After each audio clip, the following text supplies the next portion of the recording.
యేసు ప్రభు యొక్క పునరుద్ధానమును గూర్చి about the resurrection of Jesus Christ.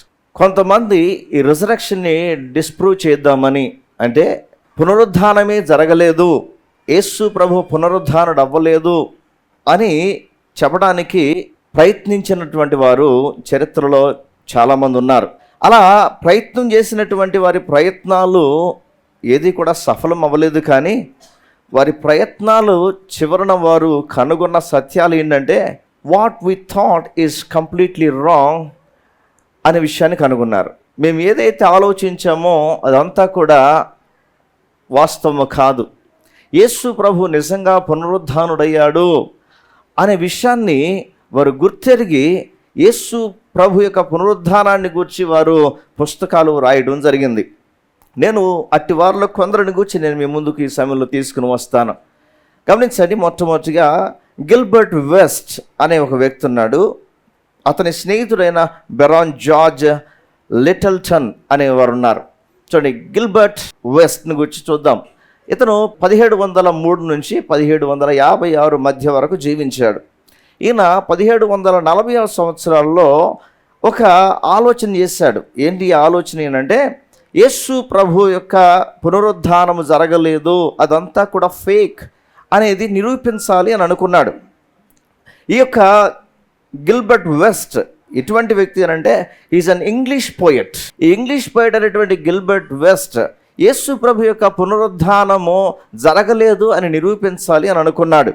అయితే జరిగినటువంటి వాస్తవం ఏంటంటే, however after thorough examination he became convinced of its truth and published his findings in observation of the history and evidences of the resurrection of Jesus Christ. యేసు క్రీస్తు యొక్క మరణము, ఆయన పునరుద్ధానాన్ని గురించి ఆయన మాట్లాడుతూ ఏమంటాడంటే, చివరికి యేసు ప్రభు యొక్క పునరుద్ధానము అనేది చరిత్రలో రుజువులున్నాయి అన్న విషయాన్ని ధృవీకరిస్తూ యేసు ప్రభు నిజంగా పునరుద్ధానుడయ్యాడు అనే విషయాన్ని ఇక గిల్బర్ట్ వెస్ట్ అనే వ్యక్తి రాయడం జరిగింది. అతని స్నేహితుడైనటువంటి జార్జ్ లిటిల్స్టన్, ఆర్ ఇంకో మాటలు చెప్పాలంటే బ్యారన్ జార్జ్ లిటిల్స్టన్ అనే వ్యక్తి కూడా, వీరిద్దరు కూడా కలిసి ఈ యొక్క రీసెర్చ్ను ప్రారంభించారు. అయితే ఈ జార్జ్ లిటిల్స్టన్ యొక్క ఆలోచన ఏంటి అని అంటే, పౌలు యొక్క కన్వర్షన్ కూడా ఇది వాస్తవం కాదు, అది కూడా కల్పితమే అనేది తెలియచేయాలి అని అనుకున్నారు, రుజువు చేయాలి అని అనుకున్నారు. ఈ యొక్క ప్రయత్నంలో, ఈ రీసెర్చ్లో ఈ గిల్బర్ట్ వెస్ట్తో పాటుగా బ్యారన్ జార్జ్ లిటిల్సన్ కూడా, వీళ్ళిద్దరు కూడా ఫెయిల్ అయ్యి వారి ఆలోచన, వారి రీసెర్చ్ల నుంచి వచ్చింది ఏంటి అని అంటే, even the observation on the highlights the evidence for pass conversation and the resurrection of Jesus.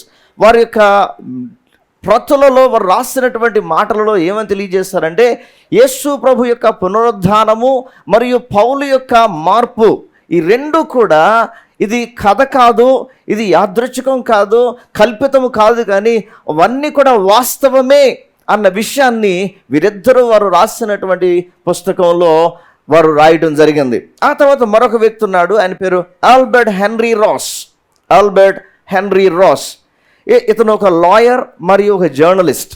ఇతను కూడా యేసు ప్రభు యొక్క రిజరెక్షన్ని డిస్ప్రూవ్ చేయాలని ప్రయత్నం చేస్తూ ఒక టైటిల్ పెట్టాడు. ఏమనంటే, జీసస్ ద లాస్ట్ ఫేజ్ అనే పుస్తకాన్ని ప్రారంభించాడు. Jesus the last phase. అతని యొక్క ఆలోచన ఏంటి అని అంటే, యేసుక్రీస్తు పునరుద్ధానుడు కాలేదు, పునరుద్ధానం అనేది డిస్ప్రూవ్ చేయడానికి అతను ప్రయత్నం ప్రారంభించాడు. హవెవర్ అతని ఇన్వెస్టిగేషన్లో తెలిసింది ఏంటి అని అంటే, అతను ఎలా కంక్లూడ్ చేశాడంటే, Jesus Christ indeed rose from the dead అనే విషయాన్ని అర్థం చేసుకుని, హూ మూవ్డ్ ద స్టోన్ అనే ప్రశ్నతో ఒక పుస్తకాన్ని రిలీజ్ చేశాడు. అది నేటికి ప్రింట్లో ఉన్నట్లుగా మనకు తెలియచేయబడుతూ ఉంది. అదేవిధంగా మరొక వ్యక్తి ఉన్నాడు, సైమన్ గ్రీన్లీఫ్. సైమన్ గ్రీన్లీఫ్ ఇతడు ఒక పేరుగాంచినటువంటి ప్రొఫెసర్ హార్వర్డ్ యూనివర్సిటీలో. ఈ గ్రీన్ఫీల్డ్ కూడా ఏమని చెప్పాడు అని అంటే, ఇది ఒక myth, the resurrection is a myth అని అన్నాడు. అయితే ఆ తర్వాత తాను కనుగొన్నటువంటి విషయం ఏంటి అని అంటే, తాను బుక్ని పబ్లిష్ చేశాడు. ఆ బుక్ ఏంటి అంటే, అన్ examination of the testimony of the 4 evangelists by the rules of evidence administered in the course of justice.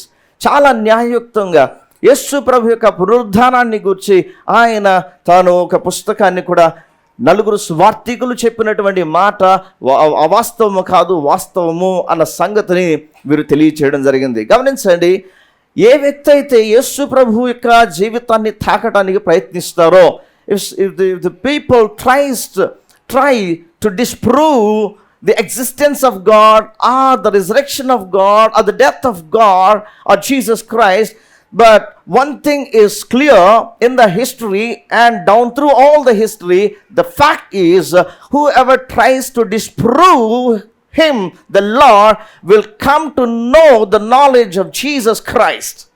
Amen.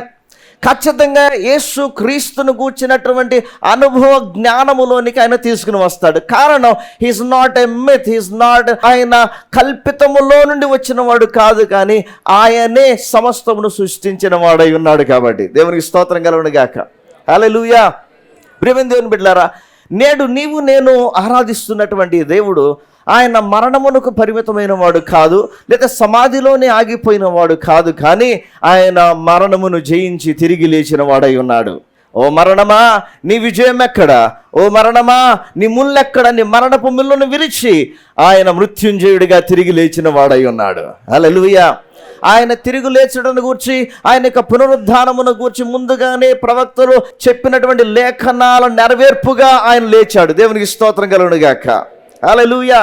అదే మాటని ఇప్పుడు మనం చదివే 1 కొరింథీ పత్రిక 15:4 అంటాడు, లేఖనముల ప్రకారము, యాజ్ ద స్క్రిప్చర్స్ సెడ్, లేఖనములు చెప్పబడినట్లుగా లేఖనముల ప్రకారము 3వ దినమున ఆయన లేచెను.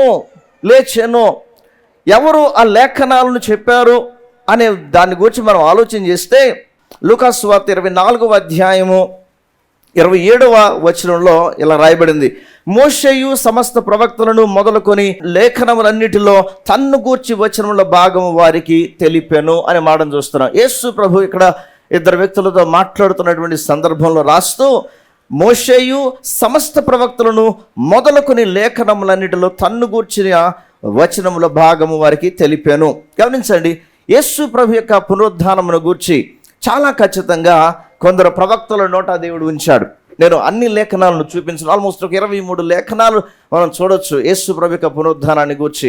అయితే కొన్ని ప్రాముఖ్యమైనటువంటి మాటలు నేను తెలియచేస్తాను. వాటిలో మొట్టమొదటిది కీర్తన గ్రంథము 16వ కీర్తన 10వ వచనం రాయబడినటువంటి మాట, ఎందుకనగా నీవు నా ఆత్మను పాతాళములో విడిచిపెట్టవు, నీ పరిశుద్ధుని కుళ్ళు పట్టనియవు.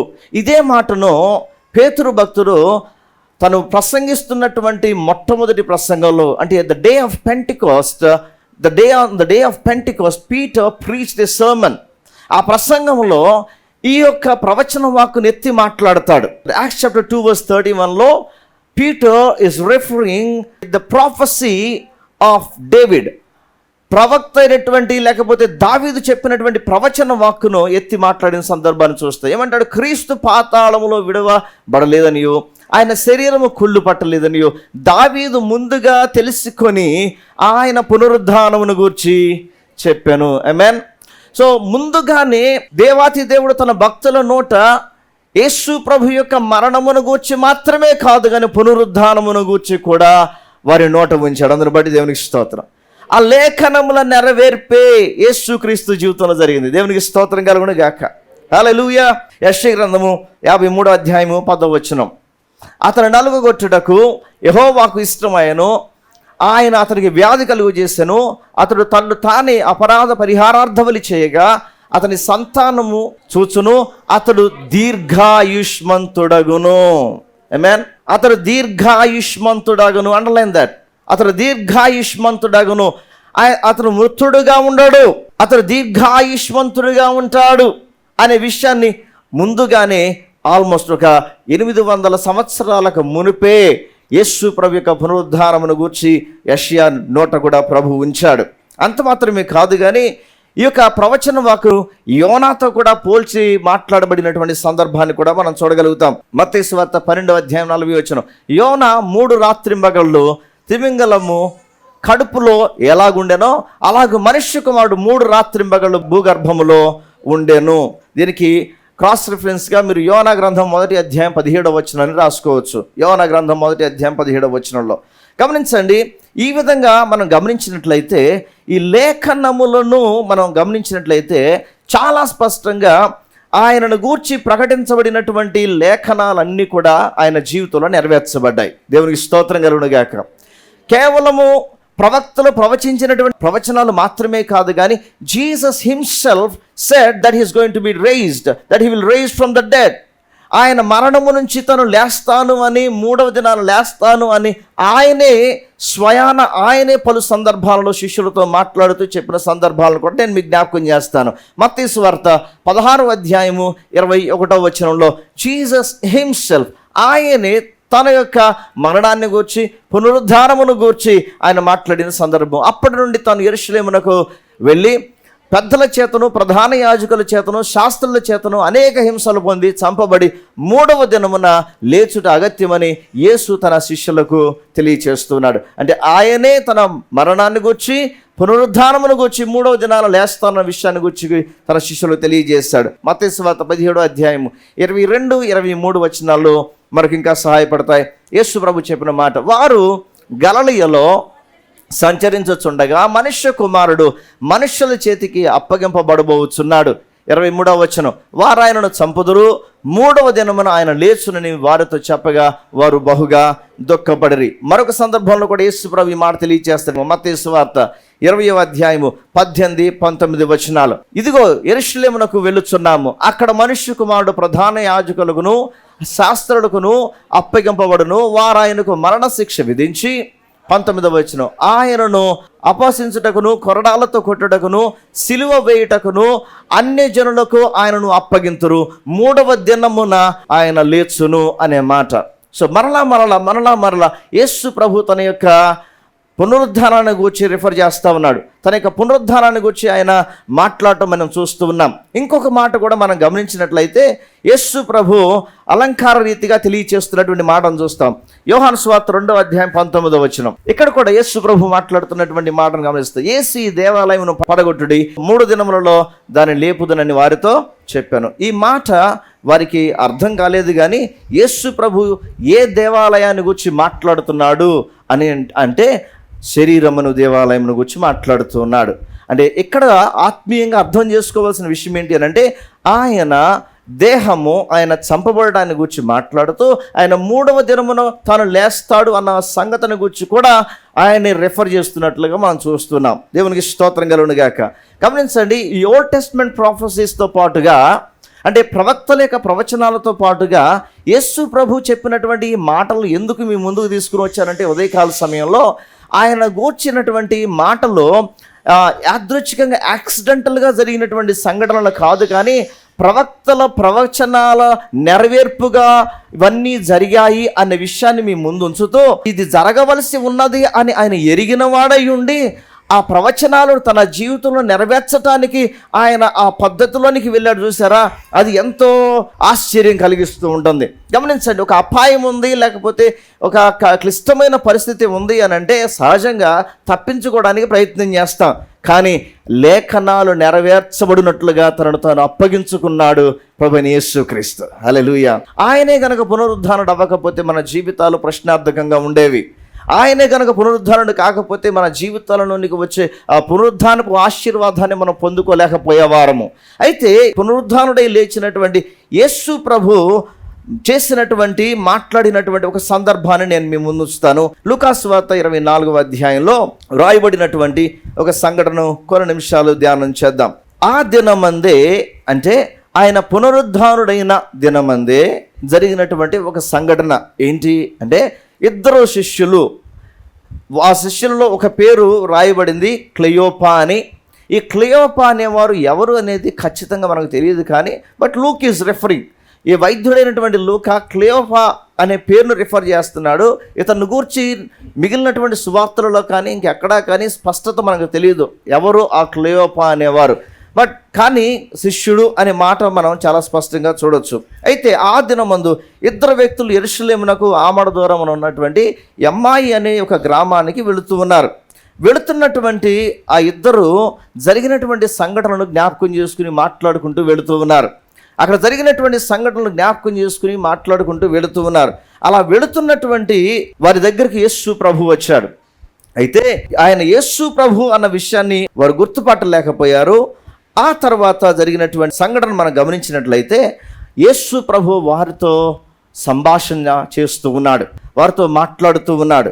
అలా మాట్లాడుతూ చూడండి ఏం మాట్లాడుతున్నాడు. 19వ వచనం నుంచి మనం గమనించినట్లయితే, ఆయన అవి ఏమని వారిని అడిగినప్పుడు వారు నజరేయుడైన యేసును గూర్చిన సంగతులే, ఆయన దేవుని ఎదుటను ప్రజలందరి ఎదుటను క్రియలలోను వాక్యంలోను శక్తిగల ప్రవక్త ఉండెను. అంటే యేసు ప్రభుని గురించి వీరు తెలియచేస్తున్నటువంటి మాట. మన ప్రధాన యాజకులను అధికారులను ఆయనను ఎలాగూ మరణ శిక్షకు అప్పగించి సిలువ వేయించుతారో నీకు తెలియదా? ఇశ్రాయేలును విమోచింపువాడు బహువాడు ఈయనే అని మేము నిరీక్షించి ఉంటిమి. ఇదిగాక ఈ సంగతులు జరిగి నేటికి 3 దినములాయెను. అయితే మాలో కొందరు స్త్రీలు తెల్లవారగానే సమాధి యొద్దకు వచ్చి ఆయన దేహమును కానక వచ్చి కొందరు దేవదూతలు తమకు కనబడి ఆయన బతికి ఉన్నాడని చెప్పారని మాతో చెప్పి మాకు విస్మయము కలుగజేసిరి. మాతో కూడా ఉన్న వారిలో కొందరు సమాధి యొద్దకు వెళ్ళి ఆ స్త్రీలు చెప్పినట్లు కనుగొన్నారు కానీ ఆయనను చూడలేదని ఆయనతో చెప్పిరి. గమనించండి, జరిగినటువంటి సంఘటనను 3 దినాల క్రితం ఇలా జరిగింది అనే విషయాన్ని తెలియచేస్తూ ఉన్నారు. ఆ దినమందే 2 వ్యక్తులు మాట్లాడుకుంటూ వెళుతూ ఉన్నారు. అయితే వారి మాటలు విన్నటువంటి యేసు ప్రభు వారిని ఉద్దేశించి ఒక మాట అంటున్నాడు. ఆ మాట కొద్దిగా కఠినంగా అనిపిస్తుంది, కానీ వారి యొక్క ఆలోచనలో, వారి యొక్క సంభాషణలో వారు వెనువెంటనే వారు రిఫర్ చేయాల్సింది ఏంటి అని అంటే, ఇది మనకు కొత్త కాదు, ఆయన బోధించాడు అన్న సంగతి గమనించండి. ఇవి మనకు కొత్త కాదు, మనం ఇప్పుడు జరిగిన సంఘటన కొత్త కాదు. హీ ఆల్రెడీ రిఫర్డ్, ఆయన అప్పటికే మాట్లాడి ఆల్రెడీ స్పోక్ అన్న సంగతిని తెలుసుకోవలసి ఉంది. అయితే అది ఎరగని వారిగా ఉన్నారు కాబట్టి ఆయన మాట్లాడుతున్న మాట 25వ వచనంలో అంటాడు, అందుకు ఆయన ఏమంటున్నాడు? అవివేకులారా అని అంటున్నాడు. ఏమంటున్నాడు? అవివేకులారా. ఇటువంటి మాటే పౌలు భక్తుడు కూడా గలతీ సంఘానికి రాస్తూ ఆ మాట అంటాడు. గలతీ పట్టణంలో ఉన్న సంఘానికి ఒక పత్రిక రాశాడు. ఆ పత్రికలో ఈ మాటను వాడతాడు. ఓ ఫూలిష్ గలీషియన్స్ అని అంటాడు, ఓ అవివేకులైన గలతీలారా అని అంటాడు. ఎందుకు అంత కఠినంగా ఆ మాట వాడాల్సి వచ్చింది? ఎందుకు అంత కఠినంగా మాట వాడాల్సి వస్తుంది అని అంటే, వింటున్నాం కానీ వినేవారుగానే వింటున్నాం కానీ అవసరమైన సమయంలో ఆ మాటలను, ఆ సందర్భాలను జ్ఞాపకం చేసుకోవడం లేదు చాలాసార్లు. నాడే కాదు, నేటి సంఘం కూడా, ఈ స్థలంలో ఉన్నటువంటి నీవు కూడా పలుమార్లు ప్రభువు మాట్లాడిన తర్వాత, అనేక విషయాలు బోధించిన తర్వాత, ఆయా భక్తుల జీవితాలను ఉదాహరణగా మాదిరిగా నీ ఎదుట ఉంచిన తర్వాత, నీవు వెళుతున్నటువంటి ఆ ఛాలెంజ్లో, నీవు వెళుతున్నటువంటి ఆ హోప్లెస్ టైంలో, the time that you are going, it might be like hopeless time, there is no hope. అటువంటి సమయంలో నీవు చేయాల్సింది ఏంటి అని అంటే, వాస్తవానికి దేవుని యొక్క లేఖనాలను నువ్వు జ్ఞాపకం చేసుకోవాల్సిన వ్యక్తిగా ఉన్నావు. కానీ పరిస్థితి నిన్ను ఏం చేసింది అని అంటే, పరిస్థితి నిన్ను లేఖనముల వైపుకు కాక, నీవు లేఖనముల వైపుకు నీ మనసు త్రిప్పుకోవడానికి బదులుగా పరిస్థితి తన వైపుకే నిన్ను ఎక్కువగా ఆకర్షిస్తుంది. పరిస్థితి తన వైపుకే ఎక్కువ నువ్వు ఆలోచించినట్లుగా చేస్తుంది. పరిస్థితి చేస్తున్న పని ఏంటి అని అంటే, అది ఎక్కువ సమయం అదే పరిస్థితిని గురించి ఆలోచన చేసేటట్లుగా చేస్తూ ఉంది. ఈరోజు ప్రియమైన దేవుని బిడ్డలారా గమనించండి, ముందుగానే దేవాతి దేవుడు మాట్లాడినటువంటి మాటలు నువ్వు జ్ఞాపకము చేసుకోవలసిన వ్యక్తిగా ఉంటూ ఉన్నావు. ముందుగానే భక్తుల జీవితాలను దేవుడు ఒక ఉదాహరణగా ఉంచాడు. ముందుగానే భక్తుల జీవితాలను దేవుడు ఒక మాదిరిగా ఉంచాడు. ముందుగానే అనేక ప్రసంగాల ద్వారానో లేకపోతే ప్రత్యేకమైన టీచింగ్స్ ద్వారానో దేవుడు లేఖనముల యొక్క వెలుగులోంచి సత్యాన్ని నీకు బోధించాడు, బయలుపరుస్తూ వచ్చాడు. నువ్వు వెళుతున్న సమయంలో నీ మనస్సు దేవుని వైపుకు త్రిప్పడానికి నువ్వు సిద్ధపడు.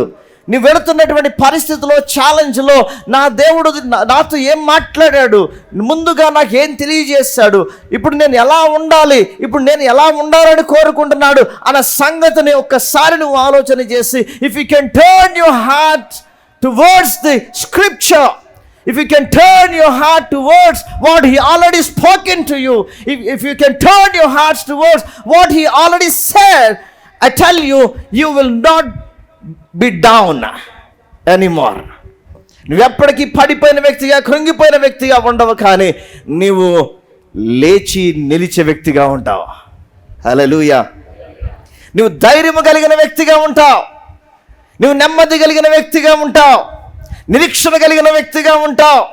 నాకు ఎరిగి ఉన్నాను అన్న సత్యాన్ని ఎరిగి ఉన్నాను అన్న విషయాన్ని ఎరిగిన వ్యక్తిగా ఉంటావు. అందుకే నీ హృదయం కలతకు తావియొద్దు, కానీ ఆయన లేఖనాలను అర్థం చేసుకోవడానికి సిద్ధపరచుకున్న హృదయంగా ఉండాలి. దేవునికి స్తోత్రం కలుగును గాక. హల్లెలూయా. ఈరోజు సంగమా, ఆనాడు యేసు ప్రభు ఆ వ్యక్తులను ఉద్దేశించి మాట్లాడుతూ అవివేకులారా అన్న మాట ఈ దినాన నిన్ను బట్టి నన్ను బట్టి ప్రభు అనడానికి వీల్లేదు. కారణం every day he's teaching us, every day he's talking to us, every day he's ministering us, every day he's ministering us with his word somehow the other way. Every day the Lord is ministering through his word. There's no doubt. ఈనాడు ఉన్నటువంటి technology ద్వారా అనుక్షణము ఆయన నీతో మాట్లాడుతూనే ఉన్నాడు, పరిచయం చేస్తూనే ఉన్నాడు. నీవు గుర్తించాల్సిన సంగతి ఏంటి అనంటే, ప్రభు ముందుగానే చెప్పాడు. ఆమేన్. ఏం చేశాడు? ముందుగానే చెప్పాడు. నేను కపుల్ ఆఫ్ వీక్స్ బ్యాక్ కూడా మాట్లాడుతూ ఇదే చెప్తూ వచ్చాను. నీ జీవితంలో పరిస్థితులు జరుగుతూ ఉన్నప్పుడు, నీ జీవితంలో ప్రతికూల పరిస్థితి జరుగుతూ ఉన్నప్పుడు ప్రభు వాటిని గురించి ఏం బోధించాడు అన్నది ఒకసారి నువ్వు జ్ఞాపకం చేసుకో అంటూ మాట్లాడుతూ వచ్చాను. ఉదయకాల సమయంలో సంగమా అదే మాటను మరొకసారి తెలియచేస్తూ ఉన్నాను. యేసు ప్రభు అంటున్న మాట, అందుకు ఆయన అవివేకులారా ప్రవక్తలు చెప్పిన మాటలన్నీ నమ్మని, అండర్లైన్ దట్ వర్డ్. ఏమంటున్నాడు? రెండో మాట నమ్మని. చెప్పండి. నమ్మని మందమతులారా. ఒక రకంగా వాళ్ళకి లెఫ్ట్ అండ్ రైట్ వాసిపోతున్నాయి. ముందేమో అవివేకులారా అన్నాడు, తర్వాత నమ్మని. మీ బుర్ర ఆడపోయిందిరా, ఏమేమి ఎక్కడ పెట్టుకున్నారా మీ బుర్ర? ఏమన్నా మోకాళ్ళకి అని వెళ్ళిందా, అరికాళ్ళకి అని వెళ్ళిందా అంటారు కదా ఈ మాట. నిజమే. నమ్మని మందమతులారా. వాళ్ళని ఆడిపోసుకోవడం కాదు, కానీ ఎంత మాత్రం నమ్ముతున్నాం. ఈరోజు ఇక్కడ కూర్చున్న ప్రతి ఒక్కరికి ఒక ప్రశ్న, దేవుని మాటను, దేవుని వాగ్దానాన్ని నీవు నమ్మిన సందర్భాల కంటే నమ్మని సందర్భాలే ఎక్కువ ఉండొచ్చు. దేవుని వాగ్దానాలను నమ్మిన సందర్భాల కంటే నమ్మని సందర్భాలే ఎక్కువ ఉండొచ్చు నీ జీవితంలో. కారణం, నీ పరిస్థితికి వాగ్దానానికి దూరంగా ఉన్నట్లుగా ఉందేమో. అందుకే నీవు కూడా పలుమార్లు దేవుని వాగ్దానాలను, దేవుని ప్రవచనాలను నమ్మని వ్యక్తిగానే ఉంటూ ఉన్నావు. ఈ స్థలంలో కూర్చున్నటువంటి వారిని ఒక ప్రశ్న అడిగితే, దేవుడు నీకు వాగ్దానం ఏదైనా ఇచ్చాడా అని అంటే ఖచ్చితంగా చేతులు లేస్తాయి. అవునండి, దేవుడు నాకు వాగ్దానం ఇచ్చాడు. ఆ వాగ్దానాన్ని విడిచిపెట్టి మర్చిపోయి ఎంతకాలం అవుతుంది అని అంటే దానికి కూడా కొన్ని చేతులు స్పందిస్తాయి. కారణం, short time you believe that. కొంతకాలం మట్టుకే నువ్వు ఆ మాటను నమ్మావు, ఆ తర్వాత ఆ మాటను నువ్వు నమ్మడం లేదు. ఈరోజు దైవజనుడికి ఈ మాట తెలియచేస్తున్నాను, జాగ్రత్తగా విను. దేవుని వాగ్దానములు ఎన్ని అయినను అవన్నీ అవునన్నట్లుగానే ఉన్నాయి. ఆమేన్.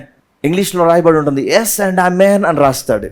ఎస్ అండ్ ఆమేన్, అవన్నీ కూడా ఆమేన్, అవును అన్నట్లుగానే ఉన్నాయి, నెరవేర్చబడేవిగా ఉన్నాయి.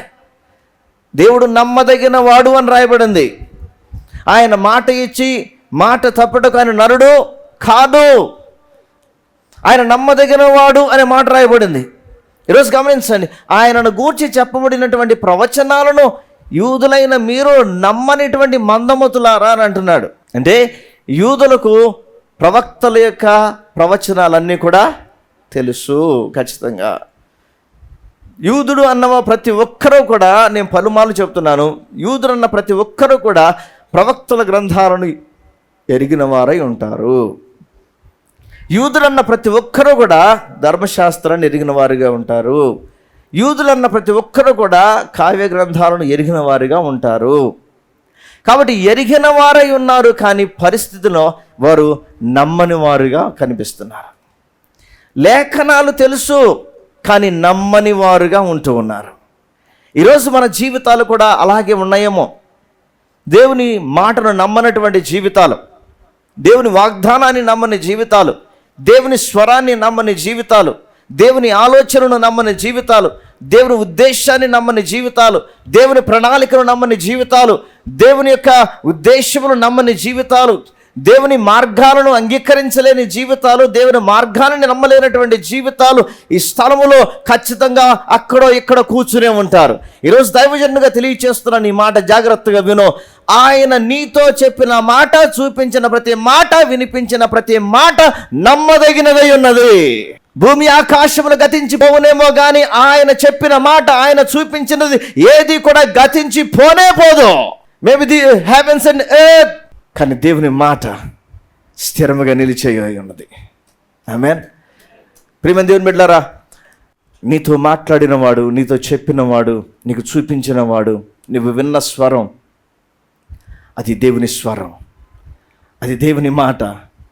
ఏ మాత్రమును అనుమానానికి తావియొద్దు, కానీ స్థిరముగా పట్టుకో. ప్రభుతో చెప్పు, lord, I still believe even today. ఈ దినము కూడా ఈ మాటను నేను నమ్ముతూ ఉన్నాను. ఈ క్షణాన కూడా ఈ మాటను నేను నమ్ముతూ ఉన్నాను. I don't know how things come, I don't know how works the things, but I strongly believe the word that I hold. నేను పట్టుకున్నటువంటి ఈ మాట, నేను నమ్మినటువంటి స్వరము నా జీవితంలో నెరవేర్పును నేను చూడబోతూ ఉన్నాను. హల్లెలూయా, హల్లెలూయా. ప్రియమైన దేవుని బిడ్డలారా, యేసు ప్రభు ఆ ఇద్దరు శిష్యులను ఉద్దేశించి మాట్లాడుతున్న మాట, అవివేకులారా అని అన్నాడు. రెండవది, నమ్మని మందమతులారా అని అంటున్నాడు. ఈరోజు మన జీవితాలు ఎక్కడుంటున్నాయి? ఈ రెండింటిలోనే ఉంటున్నట్లయితే కనుక అక్కడి నుంచి నువ్వు షిఫ్ట్ అవ్వాలి. నీ టెస్ట్ మనీ షిఫ్ట్ అవ్వాలి. నిన్ను కూర్చున్నటువంటి మాట, నిన్ను కూర్చున్న బిరుదు షిఫ్ట్ అవ్వాలి. అక్కడే ఉండడానికి వీలు లేదు. దేవునికి స్తోత్రం కలుగును గాక. హల్లెలూయా. ప్రియమైన దేవుని బిడ్డలారా, గమనించండి. ఆ మాటలు మాట్లాడుతూ ఇంకేమంటాడు? 26వ వచనం, క్రీస్తు ఇలాగూ శ్రమపడి తన మహిమలో ప్రవేశించడం అగత్యము కాదని వారితో చెప్పి, మోషే సమస్త ప్రవక్తలు మొదలుకొని లేఖనములన్నిటిలో తను కూర్చిన వచనములు భాగం వారికి, అంటే యెషయా చెప్పిన ప్రవచనం ఏంటి, ఆ తర్వాత యోనా చెప్పినటువంటి ప్రవచనం ఏంటి అని, ఇలా ప్రవచనాలన్నింటినీ కూడా, కీర్తనాకారుడు చెప్పిన ప్రవచనం ఏంటి, ఇలా వాటన్నిటిని కూడా, ప్రవచనాలన్నిటిని కూడా వారికి తెలియజేశాడు. ఆమేన్. నీకు ఎడారిలో త్రోవను కలుగు చేస్తానని చెప్పాడా? మళ్ళా జ్ఞాపకం చేసుకో. ఇదిగో నేను ఒక నూతన క్రియ చేయబోతున్నానని చెప్పాడా? మాటను నువ్వు మరలా జ్ఞాపకం చేసుకో. ఎడారిలో నదులు ప్రవహింప చేయగలవాడును అని ప్రభు నీకు చెప్పాడా? జ్ఞాపకం చేసుకో. భయపడకము, నేను నీకు తోడై ఉన్నాను అని చెప్పాడా? జ్ఞాపకం చేసుకో. షాలోమ్గా ఉండబోతున్నానని చెప్పాడా? మళ్ళా జ్ఞాపకం చేస్తున్నాడు ఉదయకాల సమయంలో. షమ్మాగా ఉంటానని చెప్పాడా? ఉదయకాల సమయంలో జ్ఞాపకం చేస్తున్నాడు. యెహోవా నిస్సిగా ఉంటానని నీకు చెప్పాడా? మళ్ళీ అదే విషయాన్ని నీకు జ్ఞాపకం చేస్తున్నాడు. అదే విషయాన్ని జ్ఞాపకం చేస్తున్నాడు. హల్లెలూయా, హల్లెలూయా. యెహోవా ఈరే అన్న సంగతిని నీకు ముందుగానే చెప్పాడా? మరలా ఇప్పుడు జ్ఞాపకం చేస్తున్నాడు. యెహోవా ఈరేగా నీ జీవితంలో ఉండడానికి. ఆమేన్. ఎల్షడాయిగా ఉంటానని ముందుగా నీకు చెప్పాడా? మరలా ఇప్పుడు నీకు జ్ఞాపకం చేస్తున్నాడు, నీకు ఎల్షడాయిగా ఉండబోతున్నాను అని. ఆమేన్. ఎల్రోయిగా నీకు జ్ఞాపకం చేశాడా? మరలా ఉదయకాల సమయంలో జ్ఞాపకం చేస్తున్నాడు, ఎల్రోయిగా నేను నీ జీవితంలో ఉండబోతున్నాను అని. హల్లెలూయా. ప్రియమైన దేవుని బిడ్డలారా, ఈరోజు మరలా ప్రభు నీకు జ్ఞాపకం చేస్తున్నాడు. కారణం, నీవున్న పరిస్థితిలో మరలా నువ్వు అలా ఆలోచించలేదు కాబట్టి, జ్ఞాపకం చేసుకోలేదు కాబట్టి, ఆయన శక్తిని జ్ఞాపకం చేసుకోలేదు కాబట్టి, ఆయన ప్రభావం నువ్వు జ్ఞాపకం చేసుకోలేకపోతున్నావు కాబట్టి, దేవుడు మరలా నీకు రిమైండ్ చేస్తున్నాడు. ఏమని? నేను ఎల్షడాయిగా ఉండబోతున్నాను, ఎల్రోయిగా ఉండబోతున్నాను, యెహోవా ఈరేగా ఉండబోతున్నాను, రాఫాగా ఉండబోతున్నాను, నీ జీవితంలో నిస్సిగా ఉండబోతున్నాను అని ఇలా ప్రతి మాటను నీకు జ్ఞాపకం చేస్తున్నాడు లేఖనాల ద్వారా. హల్లెలూయా. ఆనాడు వారితో ఉండి జయమిచ్చినటువంటి దేవుడు, ఆనాడు వారితో ఉండి నెమ్మదినిచ్చిన దేవుడు, ఆనాడు వారికి తోడుగా ఉండి వారిని చూచిన దేవుడు, ఆనాడు వారికి తోడుగా ఉండి ఆ సమస్తాన్ని సమకూర్చిన దేవుడు, ఆనాడు వారితో ఉండి ప్రతి ఈవిని దయచేసిన దేవుడు, ఈరోజు మరలా నీతో అంటున్నాడు, వారి దేవుడిని నీ దేవుడినై ఉన్నాను. వారి పక్షాన చేసినట్లుగా నీ పక్షాన కూడా చేయు దేవుడునై ఉన్నాను. వారి పక్షాన చేసిన దానికంటే అత్యధికముగా కూడా చేయగలిగిన దేవుడై ఉన్నాడు. హల్లెలూయా. ఈ రోజు నువ్వు నమ్మగలిగితే అత్యధికమైన కార్యములు చేయడానికి ఆయన నీ జీవితంలో సిద్ధంగా ఉన్నాడు. అత్యధికమైన బహుమానం ఇవ్వడానికి ఆయన సిద్ధంగా ఉన్నాడు. అత్యధికంగా ఆయన నీ జీవితంలో ఆయన నీతో కలిసి నడవడానికి ఆయన సిద్ధంగా ఉన్నాడు. ఆమేన్. యేసు ప్రభుని ఆహ్వానించారు, ఇంటికి వెళ్ళారు, రొట్టె విరిచారు. అప్పుడు వారి కళ్ళు తెరవబడ్డాయి. ఆయన యేసు ప్రభు అని గుర్తుపట్టారు. ఆ తర్వాత వారు ఒక మాట అంటారు 32వ వచనంలో, అప్పుడు వారు ఆయన త్రోవలో మనతో మాట్లాడుచు లేఖనములను మనకు బోధపరుచుచున్నప్పుడు మన హృదయము మనలో మండుచుండలేదా అని ఒకరితో ఒకడు. ఆమేన్. దేవుని మాట ఎంత కార్యం జరిగిస్తూ ఉందో వారి హృదయాలలో వారు వింటూ ఉన్నప్పుడు. అంటే యేసు ప్రభు మాట్లాడుతున్నప్పుడు అంట వారి హృదయాలు మండుతూ ఉన్నాయి అంట, మండుతూ ఉన్నాయి. ఆమేన్. దేవుని మాట యొక్క నైజమే అది. That is the characteristic of his word. నా మాట అగ్ని వంటిది కాదా? ఇంకేమంటాడు? బండను బద్దలు చేయు సుత్తె వంటిది కాదా అని అన్నాడు. ఇర్మియా గ్రంథం 23వ అధ్యాయం. నా మాట అగ్ని వంటిది. అగ్ని ఏం చేస్తుంది? మండిస్తుంది. వాక్యం అగ్ని, దాని స్వభావం మండిస్తుంది. ఆమేన్. మండిస్తుంది. అలా మండించకపోతే జీవితాలు పరిశుద్ధపరచబడవు. అలా మండించకపోతే, అలా మండకపోతే శక్తిని పొందుకోలేం, దేవునికి దగ్గరగా రాలేం. అలా మండకపోతే మనలో ఉన్నటువంటి అనవసరమైనటువంటివి తీసివేయబడవు. అందుకే వాక్యం యొక్క స్వభావమే మండుట. ఆయన మాట, ఆయన మాట్లాడుతున్నప్పుడు మన హృదయాలు మండలేదా అని. ఈరోజు ఆ అగ్ని, ఆ మంట, ఆ వాక్యం యొక్క శక్తి అనేకుల జీవితాలను కాలుస్తూ ఉన్నది. పాపాన్ని కాలుస్తూ ఉన్నది, అపవిత్రతను కాలుస్తూ ఉన్నది, వారి జీవితాలను పరిశుద్ధపరుస్తూ ఉన్నది. అద్భుతమైనటువంటి శ్రేష్టమైనటువంటి పాత్రగా మలుస్తూ ఉన్నది దేవుని యొక్క వాక్యం. హల్లెలూయా. ఆ నాటికి ఆ దినాలకు ఈ దినాలకు వ్యత్యాసము చూచినప్పుడు ఈ దినము నువ్వు ఉన్నటువంటి శ్రేష్టమైనటువంటి జీవితం ఎలా నీకు కలిగింది అని అంటే అది కేవలము వాక్యము అనే ఈ అగ్ని చేత ఆ కొలిమిలో నువ్వు వేయబడ్డావు. ఆ కొలిమి నిన్ను కాల్చి, ఆ అగ్ని నిన్ను కాల్చి, ఆ కొలిమిలో వేయబడిన నీవు నీ జీవితంలో ఉన్నటువంటి లోక సంబంధమైనవన్నీ కూడా కాల్చబడడం ద్వారా నవీన స్వభావమును కలిగి నూతన సృష్టిగా, నూతన ఆలోచనలతో, నూతన నడవడికతో, నూతన పద్ధతితో, నూతన జీవితాన్ని కలిగి బ్రతికేటట్లుగా చేసింది వాక్యమనే అగ్ని. హల్లెలూయా. ప్రియమైన దేవుని బిడ్డలారా గమనించండి, దేవుని మాట అగ్ని వంటిది. ఈ అగ్ని వంటి మాట ఏ జీవితానైనా మార్చగలిగినది. ఒకవేళ ఇంకా ప్రభుని అంగీకరించినటువంటి వారు నీ కుటుంబంలో ఎవరు ఉన్నట్లయితే వీరు మారరు అని అనుకోవద్దు. వీరు మారటం కష్టమండి అని అనొద్దు. నీకు నాకు చూడటానికి కష్టమేమో, ఆలోచించడానికి కూడా కష్టం అనిపిస్తుందేమో, కానీ ఈ అగ్ని దగ్గరకు ఒక్కసారి తీసుకురాబడితే ఈ అగ్ని ఆ వ్యక్తి జీవితాన్ని దహించి వేస్తుంది. హల్లెలూయా. అంటే ఆ మాటలో ప్రభావము ఆ వ్యక్తి జీవితాన్ని దహిస్తాయి, ఆ వ్యక్తిని నూతనపరుస్తాయి, పరిశుద్ధపరుస్తాయి. హల్లెలూయా. పునరుద్ధానుడైన యేసు ఏదో అలా కనిపించి అలా వెళ్ళిపోలేదు, కానీ 40 దినాలలో ఆయన చేసిన కార్యాలను ఒక్కొక్కటి మనం ధ్యానిస్తూ వెళితే ఒక్కొక్క నూతన పాఠాన్ని నేర్పిస్తూ వెళ్ళాడు. ఆయన పునరుద్ధానుడైన ఆ దినమే 2 జీవితాలను, వారి హృదయాలను మండించి వెళ్ళాడు. ఆమేన్. వారికి లేఖనాలను జ్ఞాపకం చేసి వెళ్ళాడు. హల్లెలూయా. ఆయన లేచాడు అని కళ్ళారా చూచేటట్లుగా కనిపించి వెళ్ళాడు. ఈరోజు అదే పునరుద్ధానుడైన దేవుడు నీ మధ్య సజీవుడిగా ఉండి నీకు జ్ఞాపకం చేస్తున్నాడు. ఆయన నీకు జ్ఞాపకం చేస్తున్నాడు. నీ జీవితాన్ని వాక్యం అనే ఈ యొక్క అగ్నితో నిన్ను మండిస్తూ పరిశుద్ధపరుస్తున్నాడు. అలా పరిశుద్ధపరుస్తూ దేవుని పోలికలోనికి తీసుకుని వస్తున్నటువంటి దేవునికి మహిమ కలుగునుగాక.